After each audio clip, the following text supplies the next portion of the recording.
Bonjour, bonsoir mes frères et sœurs, que la paix et la grâce de Dieu soient avec vous tous. Bienvenue dans notre étude biblique sur les livres de l'Apocalypse ou les livres de l'Asie mineure. Nous avons commencé à étudier avec vous depuis plusieurs jours. Nous sommes rendus dans la 4e leçon, c'est-à-dire dans la 4e lettre qui a été adressée à l'église de Thyatire. Dans la dernière leçon, nous avons commencé avec l'église de Thyatire et ce soir, nous allons faire suite avec l'église de Thyatire. Et nous n'allons pas avoir le temps de terminer avec l'église de Thyatire, mais ce soir, nous allons passer un très bon moment en étudiant la parole de Dieu. Je remercie tous ceux et toutes celles qui sont déjà là pour cette étude sur l'église de Thyatire. Comme je vous ai dit, tout au début de ces études que nous sommes en train de faire dans le livre de l'Apocalypse concernant la radiographie que le Seigneur Jésus avait fait pour les églises de l'Asie mineure. Et nous sommes en train, nous autres, d'analyser le résultat de cette radiographie. Les résultats de cette radiographie que le Seigneur avait faite pour les églises de l'Asie mineure ou les églises de l'Apocalypse. Nous saluons la présence de notre sœur Caroline bien-aimée. Merci et bienvenue. Vous avez le privilège de suivre cette belle étude ce soir. Et le Seigneur vous bénisse et toutes les autres personnes qui vont se joindre à nous pour cette étude. La fois dernière, nous avons commencé avec l'église de Thyatire. Nous avons vu qu'il y avait une femme qu'on appelle Jézabel à l'église de Thyatire et nous avions établi une différence entre la Jézabel de l'Apocalypse et la Jézabel que nous trouvons dans le livre des rois et la femme d'Akab, le roi le plus méchant en Israël.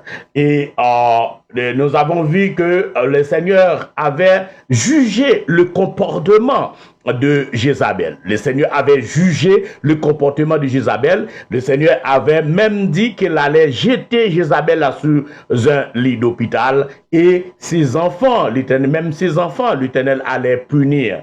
C'est-à-dire ceux qui suivaient la doctrine de Jézabel dans cette église, à l'église de Thyatire. Et à la fin, la dernière phrase que nous avons vue, c'était le Seigneur les connaissait et les approuvait. C'est là le point capital pour eux comme pour nous. C'est que le Seigneur connaissait et par exemple, dans cette phrase, c'est parce que le Seigneur avait parlé du résidu, c'est-à-dire ceux qui ne s'étaient pas mêlés dans la doctrine, dans le péché de Jézabel. Alléluia. La doctrine de Jézabel était basée sur l'impur, c'était une doctrine de l'impudicité et l'idolâtrie que le Seigneur avait condamnée. C'est une très belle étude. Je voudrais faire cette étude pour les églises, pour les étudiants de la Bible et pour les membres d'église, les enfants de Dieu, afin que vous ayez une certaine connaissance de ces églises-là, le message qui véhicule, qui est en train de véhiculer dans ces églises-là, en Asie mineure, valent aujourd'hui pour l'église locale. Ce soir, nous allons faire suite. Que dit le Seigneur à ses fidèles? Je ne mets pas sur vous d'autres fardeaux. Je ne demande de vous rien de plus que de vous tenir à part de la doctrine impure de Jézabel. Vous voyez ce que le Seigneur a demandé au résidu. Je vous avais défini le résidu. C'est quoi le résidu? Et dans tout, je dirais dans toutes les dispensations, dans toutes les alliances, et lorsque il y a un groupe de personnes qui se jettent, qui s'éloignent de Dieu, mais il y a toujours un groupe qui s'éloigne de ce péché-là, qui ne se mêle pas. Ce groupe-là ne se mêle pas dans ce péché-là. Mais les groupes de personnes qui n'adhèrent pas au péché d'autrui, au péché de ceux qui sont infidèles, le Seigneur leur appelle le résidu. Le résidu. Alors, c'est pourquoi le Seigneur dit, je ne mets pas sur vous d'autres fardeaux, je ne demande de vous rien de plus que de vous tenir à part de la doctrine impure de Jézabel. Le Seigneur dit, il faut vous tenir à part, vous devez vous garder à part de cette doctrine, parce que cette doctrine est dangereuse et cette doctrine peut attirer le jugement de Dieu sur vous. Alléluia. Seulement, ce que vous avez, retenez-le jusqu'à ce que je vienne. Le Seigneur dit aux résidus, ceux qui ne se mêlaient pas dans la doctrine, dans le péché de Jézabel, ce que vous avez, retenez-le jusqu'à ce que je vienne. C'est-à-dire, gardez le bon dépôt de la foi. Alléluia. Il n'avait pas peut-être pas beaucoup, il n'avait pas peut-être... Il n'avait pas peut-être beaucoup de connaissances, pas de grande lumière sur la parole, mais ce qu'ils avaient leur suffisait pour discerner l'affreuse doctrine de Jézabel. Ses prétentions et l'idolâtrie, et pour s'en séparer, ils n'avaient qu'à tenir ferme dans le cœur jusqu'au retour du Seigneur. Vous voyez, dans le résultat de la radiographie de l'église de Thyatire, le Seigneur dit aux fidèles, aux résidus, ceux qui ne se mêlaient pas dans la doctrine de Jézabel, à l'impudicité, à l'idolâtrie, ce que le Seigneur dit, alléluia, de ces personnes-là, le Seigneur donne un témoignage pour ses fidèles. Il dit, mais il n'avait pas peut-être beaucoup de connaissances, vous n'avez pas beaucoup de connaissances, ça je le sais, mais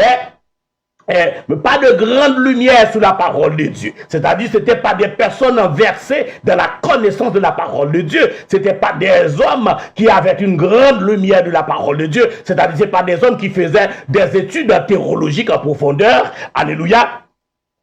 Qui faisait des études théologiques en profondeur, mais le Seigneur dit quelque chose d'important, mais ce qu'il avait leur suffisait pour discerner l'affreuse doctrine de Jézabel. Ce que le résidu, c'est-à-dire les personnes qui ne s'émêlaient pas dans le péché de Jézabel, le Seigneur a dit, le Seigneur a dit ou bien disait que ce qu'ils avaient leur suffisait pour discerner la fraise doctrine de Jézabel. Alléluia. C'est-à-dire, nous les chrétiens, vous devez avoir une certaine connaissance, un minimum de connaissances pour pouvoir refuter, alléluia, l'adversaire, ceux qui viennent pour vous enseigner d'autres doctrines, alléluia, ces prétentions et l'idolâtrie, et pour s'en séparer, alléluia, ils n'avaient qu'à tenir ferme dans le cœur jusqu'au retour du Seigneur. Le Seigneur demande à ceux qui étaient fidèles de garder ce qu'ils avaient, alléluia, comme connaissance de Jésus-Christ jusqu'au grand retour de Jésus-Christ.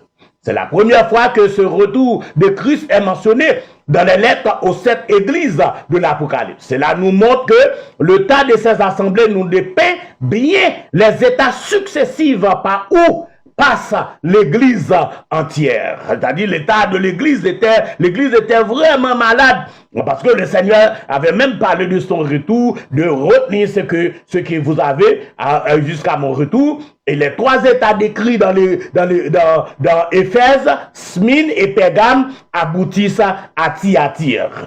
Mais l'état décrit dans cette dernière dure jusqu'à la fin. Alléluia, jusqu'au retour du Seigneur. Il y a des mêmes états que le Seigneur a décrits dans les 3 autres églises, dans l'église d'Éphèse, dans l'église de Smyrne et dans l'église de Pergame. Alléluia, aboutissent aussi dans l'église de Thyatire. Mais l'état décrit dans cette dernière, c'est-à-dire dans l'église de Thyatire, dure jusqu'à la fin. Jusqu'à la fin, c'est-à-dire que les gens qui étaient restés fidèles, qui étaient à garder ce qu'ils avaient jusqu'au retour du Seigneur, c'est-à-dire ils demeuraient fidèles, alléluia, à la parole de Dieu. Mais quelle période dans l'histoire de l'Église représentant donc en Thyatire? C'est pour cela, ce soir, après avoir vous présenté la doctrine, le message théologique, le message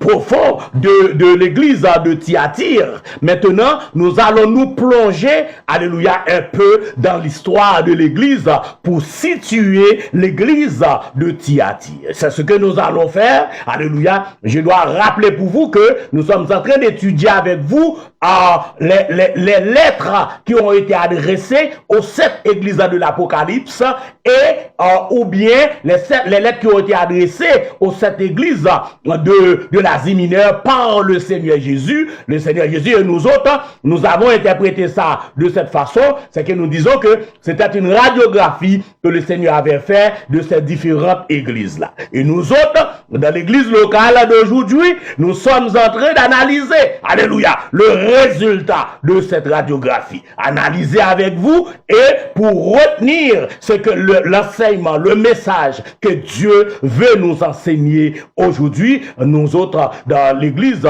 nous sommes qui fait partie de l'église qui est le dernier temps, qui attend le retour de notre Seigneur et Sauveur Jésus-Christ. Alors, dans quelle période de temps, dans quelle période de l'histoire de l'Église représente donc Thyatire? Celle qui suit l'époque où l'Église s'est associée au monde sous les empereurs chrétiens. L'église de Thyatire, on situe l'église de Thyatire à l'époque où l'église s'associait à l'église, au monde, à l'époque où l'église se comportait comme du monde. Ce qu'on appelle le paganisme était rentré dans l'église et même dominé l'église. C'est dans cette période d'histoire que l'église de Thyatire est mentionnée. Alléluia. C'était une période dure pour l'église parce que l'église, alléluia, s'associait, alléluia, au monde sous l'empereur chrétien. Voyons maintenant les promesses magnifiques en fait aux vainqueurs.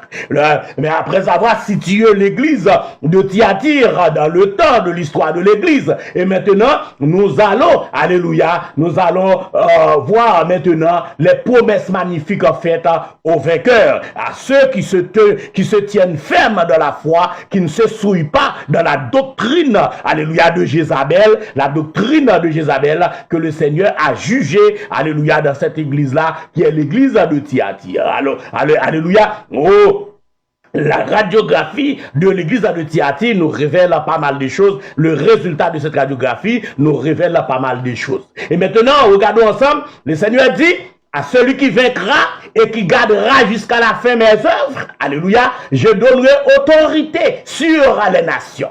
Celui qui vaincra et qui gardera jusqu'à la fin mes œuvres, je donnerai autorité sur la nation. Alors pour le résidu, c'est-à-dire pour ceux qui se gardent des péchés de Jézabel, de la doctrine de Jézabel, le Seigneur, alléluia, fait une promesse énorme. Oh, le Seigneur, alléluia, nous a promis de nous donner l'autorité, alléluia, sur les nations. C'est pourquoi je vous ai dit que nous détenons de grandes autorités dans le monde en tant que leader ecclésiastique, en tant que théologien, en tant que pasteur, en tant que prophète de Dieu. Nous avons de grands pouvoirs dans ce monde, de grandes autorités. Nous avons le pouvoir de prier, alléluia, pour les chefs d'État de ce monde. Nous avons le pouvoir aussi de demander à Dieu de mettre un terme à leur dérive également. Si nous gardons le bon dépôt de la foi, alléluia, si nous retenons fermement, alléluia, ce que nous avons appris du Seigneur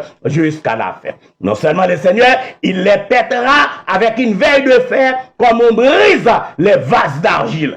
Ça, c'est le résidu qui a ce pouvoir pour paître, alléluia, avec une veille de fer, comme on brise les vases d'argile, et c'est que moi-même, j'en ai reçu le pouvoir de mon Père. Alors, celui qui suit Christ, celui qui a Christ en lui, celui qui vit avec la parole de Dieu en lui, a le pouvoir de dominer sous les nations, alléluia. Cette personne a le pouvoir de paître avec une veille de fer les nations, alléluia, comme on brise les vases d'argile, ainsi que moi-même, j'en ai reçu le pouvoir de mon Père. Alors le même pouvoir que le Seigneur Jésus a auprès de son Père, alléluia, a eu de son Père, nous autres aussi, il a transmis ce pouvoir aux prophètes du Nouveau Testament, alléluia, aux hommes de Dieu du Nouveau Testament. Oh, j'aime la parole de Dieu. Oh, waouh, c'est beau d'étudier la parole de Dieu. Moi, c'est goût. Regardez le pouvoir que nous avons. Nous gagnons pile pouvoir, nous les chrétiens, nous les hommes de Dieu dans ce monde. C'est lorsque, pour garder ce pouvoir, nous ne devons pas nous mêler avec les hommes, nous ne devons pas entrer en compromis avec les hommes. Si vous commencez à négocier sous la table avec les hommes, vous allez perdre le pouvoir de dominer sous les nations et de perdre avec une verge de perdre les nations avec une verge de fer, comme le Seigneur nous a dit. On peut même briser les vases d'or, comme on brise les vases d'or. Comme Jésus-Christ a reçu de son Père le pouvoir, c'est de même aussi, il nous a donné le pouvoir de dominer sur les nations. Oh, j'aime la parole de Dieu. Oh, je viens d'apprendre quelque chose ce soir. Alléluia, dans le livre de Thyatire, dans la lettre adressée, qui a été adressée à l'église de Thyatire, je viens d'apprendre quelque chose qui va augmenter ma foi en tant qu'homme de Dieu, en tant que prophète. Je ne sais pas pour vous, est-ce que vous avez reçu quelque chose du Seigneur ce soir? D'ailleurs, les premières paroles du Seigneur sont bien frappantes.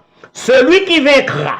Une victoire suppose un combat et par conséquent un ennemi, n'est-ce pas? Amen. Le Seigneur dit celui qui vaincra, c'est-à-dire que nous devons d'abord remporter la victoire. Alléluia. Nous devons d'abord remporter la victoire. Il dit celui qui vaincra, une victoire suppose un combat et par conséquent un ennemi. Et s'il y a un combat, il y a aussi un ennemi. Alléluia. Nous devons vaincre l'ennemi pour pouvoir prendre l'autorité sous l'ennemi. Oh, c'est ça la parole de Dieu, parce que la Bible dit, l'évangile c'est la puissance de Dieu pour le salut de quiconque croit, du juif premièrement, puis du grec, parce qu'en lui est révélée la justice de Dieu par la foi et pour la foi. Oh, j'aime la parole de Dieu. C'est goût d'étudier, c'est très bon d'étudier la parole de Dieu. Me dit, quel est l'ennemi qu'il faut vaincre?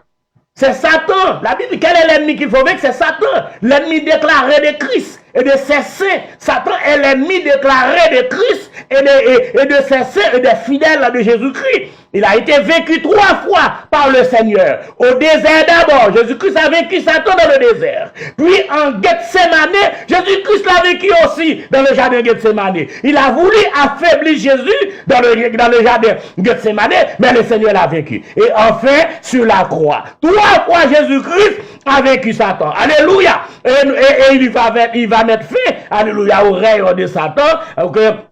Alléluia, lors de sa seconde venue, alléluia, pour écraser les ennemis d'Israël et établir le royaume théocratique. Alléluia. Si vous suivez le ministère de la croix, je vous ai dit, vous êtes à une bonne école. C'est pourquoi nous préférons d'appeler le ministère de la croix Centre évangélique et ministère de la croix, parce que dans un centre, c'est là que vous allez trouver des formations bibliques. Et les formations que nous vous donnons là, c'est des formations de haut niveau, c'est niveau licence que je vous donne des formations, niveau licence que j'enseigne sur Facebook. Vous pouvez prendre note et garder pour vous-même, pour partager avec le peuple de Dieu, avec votre peuple. Le peuple quel pasteur, évangéliste, diacre, vous pouvez suivre cette étude pour pouvoir, alléluia, partager avec votre peuple. J'aime cette partie dans l'étude de ce soir. Les premières paroles du Seigneur sont bien frappantes. Celui qui vaincra, une victoire suppose un combat et par conséquent un ennemi, n'est-ce pas? Et quel est l'ennemi qu'il faut vaincre? C'est Satan, l'ennemi déclaré de Christ et de ses saints, et il a été vaincu 3 fois par notre Seigneur. Alléluia. Premièrement, Jésus-Christ a vaincu Satan au désert d'abord, puis au jardin de Gethsemane, et enfin sur la croix. Alléluia, oh, j'aime la parole de Dieu. Ça peut faire l'objet d'un message. Et après sa victoire, Jésus ressuscité est monté au ciel et s'est assis sur le trône de son Père. Et maintenant, Satan s'attaque à ceux qui appartiennent au Seigneur Jésus. Le Seigneur Jésus n'est plus sur terre. Et il n'y a pas de combat qu'il est en train de mener avec Satan directement, mais indirectement, le combat persiste encore. Parce que Satan s'attaque maintenant à ceux qui appartiennent au Seigneur Jésus. Pour le reste, Satan ne s'occupe pas d'eux parce que ils savent que ces personnes-là lui appartiennent, mais je sais qu'il y en a qui vont accepter le Seigneur Jésus à partir de nos messages, à partir de nos enseignements concernant le Seigneur Jésus. Il les combat de toutes sortes de manières et avec toutes sortes d'armes. Satan est en train de combattre l'église de Jésus-Christ, les membres de l'église. Satan est en train de combattre les disciples, les enfants de Dieu, alléluia, qui sont nés en Christ. Alléluia. La Bible dit, il les combat de toutes sortes de manières et avec toutes sortes d'armes. Et il s'agit pour nous de lever, à la suite de notre grand capitaine. Alléluia. À la suite de notre capitaine, nous devons vaincre le Satan. On n'a pas de choix de le vaincre parce que si Jésus-Christ a remporté la victoire, et nous aussi, nous pouvons remporter la victoire sur Satan le diable. Voyez, à Éphèse, il réussit à endormir les chrétiens. Regardons ce qu'il faisait à Éphèse. Nous sommes toujours à l'église de Thyatire. Voyez-le à l'église d'Éphèse, il réussit à endormir les chrétiens dans le sentiment que tout allait bien. Et ils les perdirent leur premier amour. Ouais, voyez, et Satan arrive à endormir les chrétiens d'Éphèse. Alléluia. Et le chrétien d'Éphèse a perdu leur premier amour. Asmine, il usa de violence et excita le monde à persécuter les fidèles. C'est avec violence qu'il persécutait les gens de l'église de Smyrne. Et à Pergame, qu'est-ce qu'il fait? Il se servit du monde et des faux docteurs pour les séduire. Et tandis qu'à Thyatire, alléluia, à Thyatire, ce sont les ruses, les mensonges et les séductions de Jézabel qu'il employait pour faire tomber les chrétiens dans l'idolâtrie. Contre tout cela, il fallait combattre et vaincre en restant fermement attaché à Christ. Vous voyez, dans les autres églises, comment que Satan combattait l'église d'Éphèse, l'église de Smyrne et l'église de Pergame, et vous voyez comment il combat l'église de Thyatire. Or, tout chrétien est amené à combattre, mes bien-aimés, et à être vainqueur.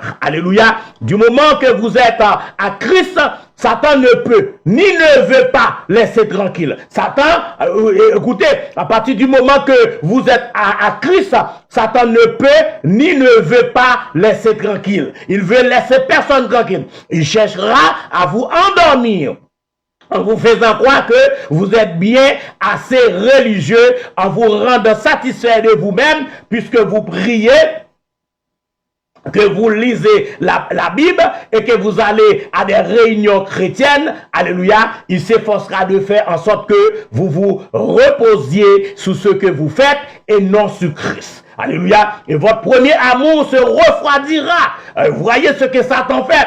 Par le fait que vous lisez la Bible, vous allez à l'église, vous appartenez à une assemblée. Satan essaie de vous endormir, alléluia, pour vous empêcher, alléluia, de grandir dans la foi. Et qu'est-ce qu'il fait? Il s'efforcera de faire en sorte que vous vous reposiez sur ce que vous faites et non sur Christ. Nous mettons l'accent sur ce que nous faisons. Et bon, il y a bon nombre d'églises, alléluia, font cela. Ils mettent l'accent sur ce qu'ils font, mais pas sur Christ. Mais les églises d'aujourd'hui doivent se réveiller au lieu de mettre l'accent bien sur d'autres choses. C'est pas important pour Christ ce que vous faites là. Mais vous devez de préférence concentrer sur Christ. Mais votre premier amour se refroidira si vous faites ça. C'est ce que Satan veut.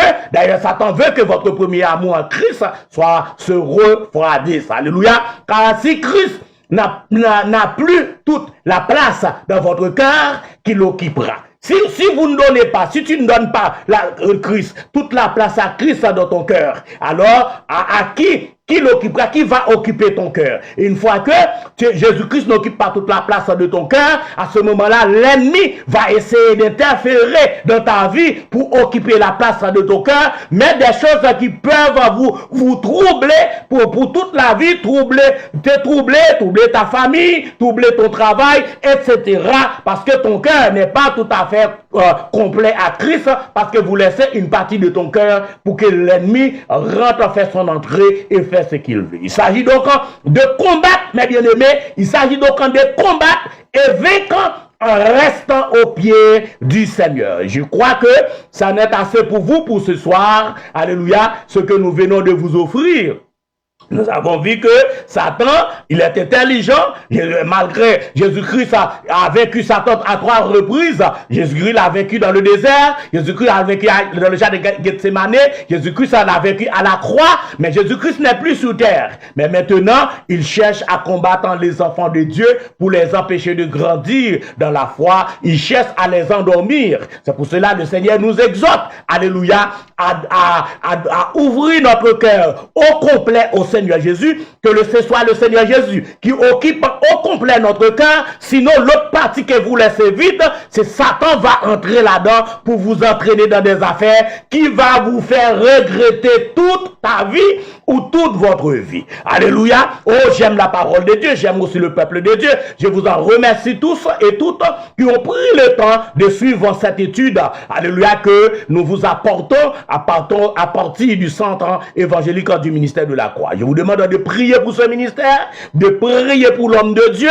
Alléluia, nous avons un projet, alléluia, devant Dieu, et vous pouvez participer, c'est comme vous voulez. Si vous aimez ça, vous pouvez rentrer en contact avec nous, vous pouvez nous contacter, vous pouvez nous suggérer, faire des suggestions, tout ça, qu'est-ce que nous pouvons changer dans cette émission. Alors, je vais vous donner rendez-vous pour une autre étude, toujours dans l'église de Thyatire. On n'a pas terminé encore. Nous allons vous présenter la prochaine fois l'église de Thyatire, leçon 4, la suite. Nous avons présenté la suite 1, nous allons présenter la suite 2 la prochaine fois dans l'église de Thyatire. Allez en paix, que Dieu vous bénisse. C'était votre serviteur, pasteur Francis Pierre, qui vous dit au revoir et qui vous donne rendez-vous pour une prochaine étude. Allez en paix, que Dieu vous bénisse. Bye.